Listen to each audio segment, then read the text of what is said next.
Friends, welcome to my YouTube channel. I am Samrat Singh Rathore. आपके अपने YouTube channel Samrat study zone में स्वागत करते हैं।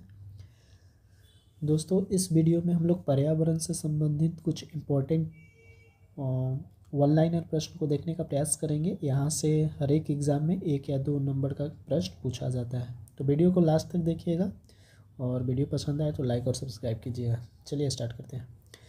जैसे देखिए, वन्य जीव संरक्षण अधिनियम, ये पूछा जाता है वन्य जीव संरक्षण अधिनियम कब आया था? 1972। अगर वन संरक्षण अधिनियम सिर्फ पूछे तो 1980। देखिए, वन संरक्षण सिर्फ इसमें वन है तो 1980।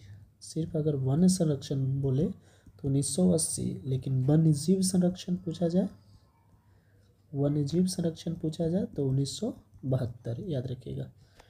तो वन्य जीव संरक्षण 1972। दूसरा है जल प्रदूषण निवारण एवं नियंत्रण अधिनियम, यानी कि जल प्रदूषण कब आया था? 1974। वन अधिकार अधिनियम 2006।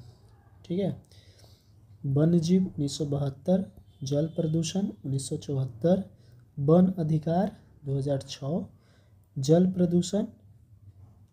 प्रदूषण तो हम लोग देखें 1974, लेकिन जल प्रदूषण पर एक उपकर अधिनियम आया था।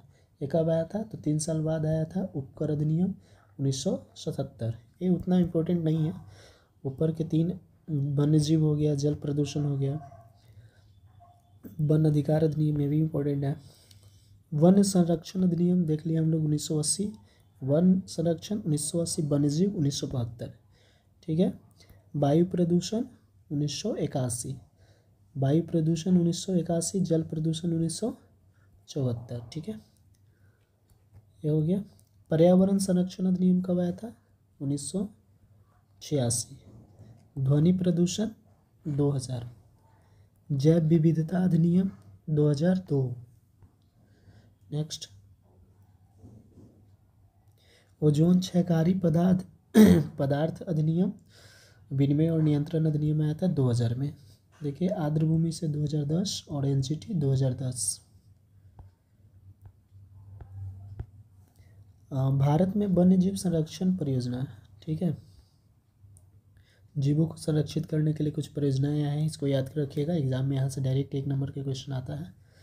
तो कस्तूरी मृग परियोजना 1970, प्रोजेक्ट हंगुल 1970। तो 2 चीज़, कस्तूरी मृग और प्रोजेक्ट हंगुल, ये कब आया था? 1970 में। गिर परियोजना 1972।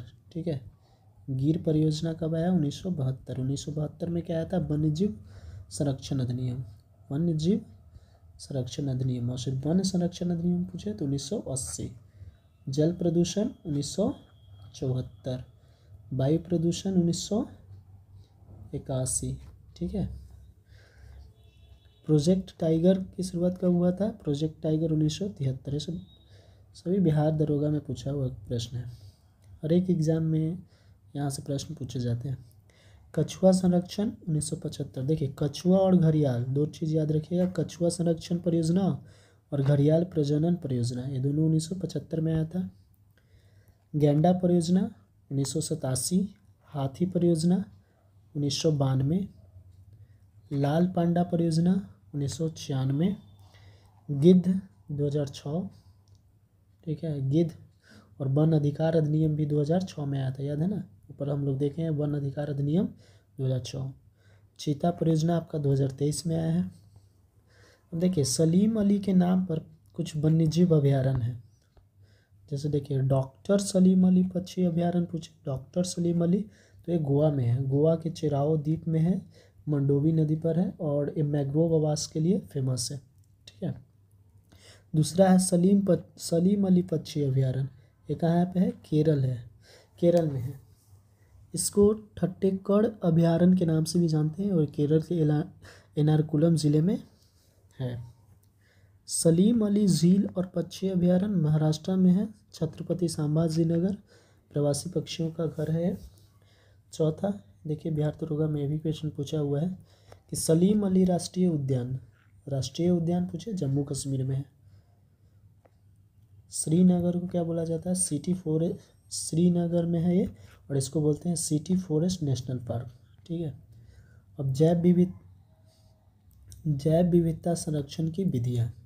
तो जैव विविधता को संरक्षण करने के लिए दो विधियाँ हैं, इन सीटू और एक्स सीटू, यानी कि स्व स्थानीय संरक्षण और बाह्य स्थानीय संरक्षण। इसमें आपको पूछा जाता है कि निम्नलिखित में कौन स्व स्थानीय संरक्षण का एग्जाम्पल है।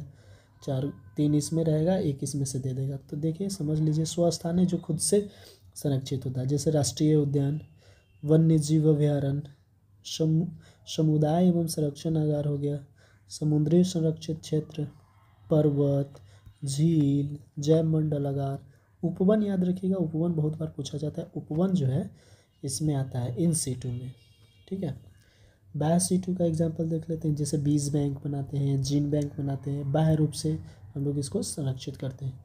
न्यून ताप संरक्षण, वनस्पति उद्यान, इसमें ये याद रखिएगा वनस्पति उद्यान, ये आपका बाह्य संरक्षण में आता है, जबकि उपवन स्व स्थानीय संरक्षण में आता है। चिड़ियाघर, जंतु उद्यान, वृक्ष उद्यान, अंडा बैंक, क्रायो बैंक, ये सब बाह्य संरक्षण का उद्यान। अब देखिए मॉन्ट्रेक्स रिकॉर्ड, इसकी स्थापना 1990 में किया गया था, इस स्विट्जरलैंड में हुआ था इसका स्थापना।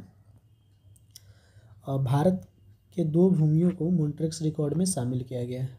भारत की कितने आर्द्र भूमियों को? 2, ठीक है। एक केवलादेव राष्ट्रीय उद्यान, दूसरा लोकटक झील। केवलादेव को 1990 में और लोकटक झील को 1993 में मॉन्ट्रेक्स रिकॉर्ड में शामिल किया गया है। तो वीडियो कैसा लगा? वीडियो अगर पसंद आए और इस तरह के और भी वीडियो चाहे तो